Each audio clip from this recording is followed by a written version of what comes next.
240 days of war between Russia and Ukraine. Yesterday, the deputy head of the administrative office of the President of Ukraine, Kyrylo Tymoshenko, spoke via internet link at a conference on the reconstruction of Ukraine in The Hague. In addition to fighting Russian aggressors on the battlefield, Ukraine is forced to urgently face the challenge of eliminating the consequences of Russian missile and drone attacks on critical infrastructure facilities to ensure a normal life for citizens, Tymoshenko stressed. Ukraine is at war and faces unprecedented challenges every day. Over the past 2 weeks, the occupiers, using Iranian-made cruise missiles and kamikaze drones, systematically and daily carry out terrorist attacks against Ukraine's critical energy infrastructure.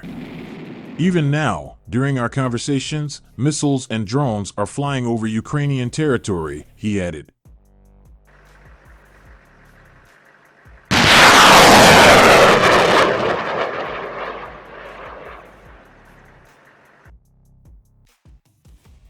Ukrainian missiles destroyed 2 Russian armored personnel carriers and 4 tanks.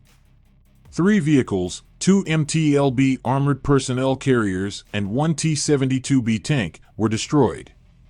The 2 armored personnel carriers were hit by a Ukrainian missile before the tank was also hit and apparently destroyed.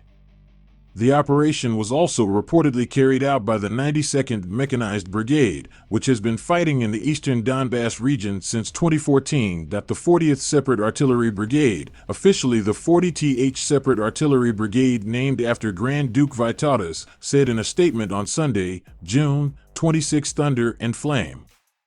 Demilitarization is clearly on track." And the General Staff of the Armed Forces of Ukraine said that the images show the joint combat work performed by 40th Separate Artillery Brigade and the 92nd Mechanized Brigade. The General Staff added, "Let's win together."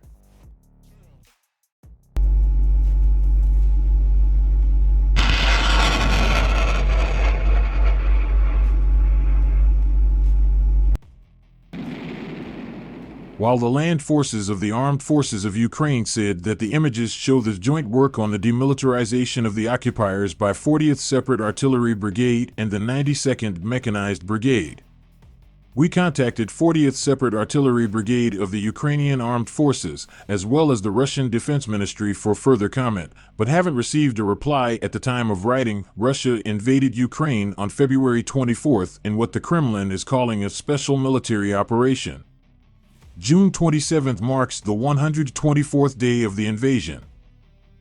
The General Staff of the Armed Forces of Ukraine reported that between February 24 and June 27, Russia had lost about 35,000 personnel, 1,552 tanks, 3,687 armored combat vehicles, 771 artillery units, 243 multiple launch rocket systems, 101 air defense systems, 217 warplanes, 184 helicopters, 636 drones, 137 cruise missiles, 14 warships, 2,575 motor vehicles and fuel tankers, and 60 units of special equipment.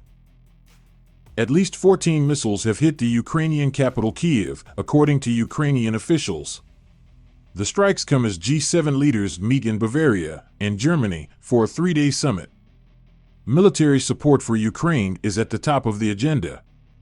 The G7 is made up of Germany, France, Italy, Japan, Canada, the United Kingdom, and the United States. Other missiles have reportedly hit the central city of Cherkasy, as well as the strategically vital port city of Odessa.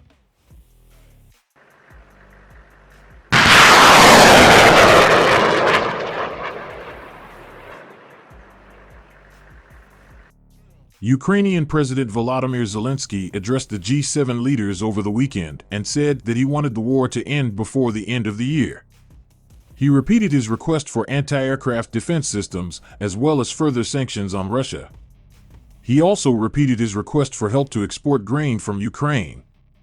Russian troops have been accused of pillaging vast quantities of grain from farmers in occupied areas of Ukraine, as well as other crops including sunflower seeds. They have also been accused of stealing fertilizer and agricultural equipment. The eastern Ukrainian city of Severodonetsk is now in Russian hands after Ukrainian troops were ordered to retreat following weeks of siege.